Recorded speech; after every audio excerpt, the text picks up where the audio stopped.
Hello' everyone, মই পলাশ বৰাই NBC Narayanpur computer প্ৰশিক্ষণ কেন্দ্ৰৰ তৰফৰ পৰা উচ্চ আৰু উচ্চতৰ মাধ্যমিক পৰীক্ষাত অৱতীৰ্ণ হ'বলগীয়া সকলো ছাত্ৰ ছাত্ৰীলৈকে অযুত শুভকামনা আৰু শুভেচ্ছা জ্ঞাপন কৰিলোঁ।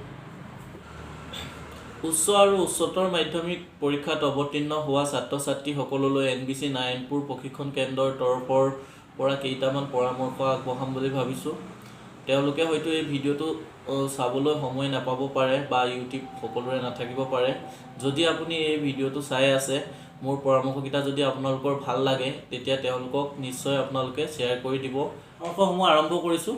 পৰীক্ষাৰ আগদিনা ছাত্ৰ ছাত্ৰীসকল ৰাতি দেৰিলৈকে পঢ়াৰ টেবুলত বহি থাকিব নালাগে। পৰাপক্ষত 10 বজাৰ বা 10:30 বজাত তেওঁলোকে বিচনালৈ যাব লাগে, কাৰণ টোপনি ভাল নহ'লে তেওঁলোকে পৰীক্ষা হলত টোপনিয়াব পাৰে আৰু অমনোযোগিতাৰ সৃষ্টি হ'ব পাৰে। তো পৰীক্ষাৰ আগদিনা ছাত্ৰ ছাত্ৰীসকলে সুষম আহাৰ গ্ৰহণ কৰিব লাগে। সুষম আহাৰ গ্ৰহণ কৰিলে পেট চলা বা পেটৰ অসুখ আদি হোৱাৰ সম্ভাৱনা নিশ্চয় কম হয়। আৰু পৰীক্ষাৰ আগদিনাই ছাত্ৰ ছাত্ৰীসকলে তেওঁলোকৰ প্ৰয়োজনীয় এডমিট, দুটা ভাল পেন, স্কেল, ৰবৰ, পানীৰ বটল সকলোবিলাক বেগত ৰাখিব লাগে। আৰু পৰীক্ষাৰ দিনাখনি ৰাতিপুৱা তেওঁলোকে বিশেষ লৰা ঢপৰা কৰিব নালাগে। আগত যিবিলাক ছাবজেক্ট পঢ়িছিলে বা যোনটো ছাবজেক্টৰ পৰীক্ষা আছে সেইবিলাক নতুনকৈ কোনো বিষয় তেওঁলোকে পঢ়িব নালাগে। আগত যিখিনি পঢ়িছে সেইখিনিকে ৰাতিপুৱা তেওঁলোকে ৰিভাইজ কৰিব পাৰে। পৰীক্ষালৈ যোৱাৰ আগত ছাত্ৰ ছাত্ৰীসকলে সুন্দৰভাৱে গা পা ধুই ঘৰৰ জ্যেষ্ঠজনক সেৱা কৰি ভগৱানৰ নাম লৈ তেওঁলোকে পৰীক্ষা হললৈ যাব লাগে। আৰু লগতে কওঁ, পৰীক্ষা হলত নিৰ্দিষ্ট সময়তকৈ তেওঁলোক 10-15 মিনিট আগতে উপস্থিত হ'ব লাগে, কাৰণ কেতিয়াবা বাটত কিবা প্ৰব্লেমো হ'ব পাৰে। গতিকে নিৰ্দিষ্ট সময়তকৈ তেওঁলোক আগতে গৈ পৰীক্ষা হলত উপস্থিত হ'লে ভাল। আৰু পৰীক্ষা হলত ছাত্ৰ ছাত্ৰীসকলে বিশেষ দেখা যায় যে অতিৰিক্ত মানুহৰ ভিৰ হয়। বহুত মানুহ পৰীক্ষা হলত ছাত্ৰ ছাত্ৰীসকলে কি কৰিছে চাবলৈ আহে। নতুনকৈ পৰীক্ষা দিবলৈ গৈ বহু ছাত্ৰ ছাত্ৰীয়ে ভয় খায়।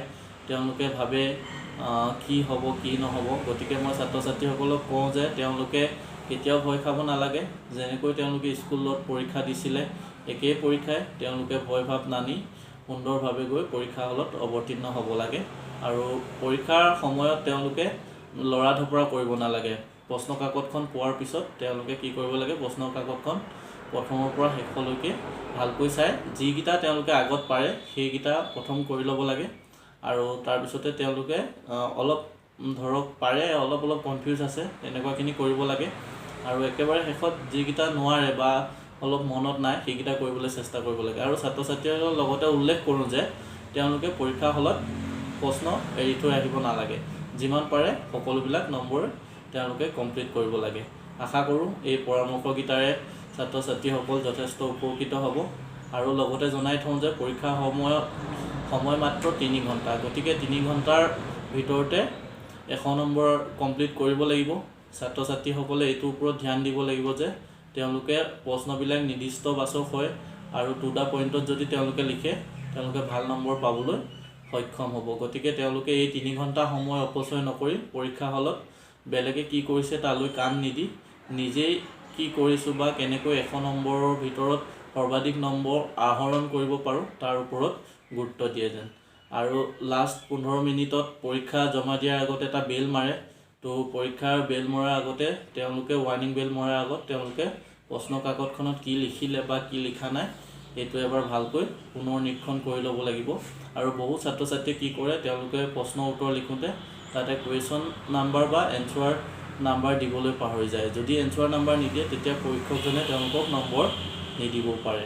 আৰু তেওঁলোকৰ প্ৰথম যোনটো লেভেল হয় তাতে ষ্টুডেণ্টজনৰ নাম আৰু ষ্টুডেণ্টজনৰ ৰোল নাম্বাৰ, তাৰিখ সকলোবিলাক আৰু তেওঁলোকৰ যোনটো মিডিয়াম এই সকলোবিলাক সুন্দৰকৈ একবাৰ পৰীক্ষা কৰিহে পৰীক্ষকৰ হাতত পেপাৰখন জমা দিব। আৰু যদি আপোনালোকে অতিৰিক্ত পেজ লয় বা ছাত্ৰ ছাত্ৰীসকলে অতিৰিক্ত পেজ ল'লে তেওঁলোকে কি কৰিব লাগিব, এই পেজসমূহ ভালকৈ গাঁথনি হ'ল নাই, ভালকৈ তেওঁলোকে প্ৰিণ্ট মাৰিলে নাই, এইটো এবাৰ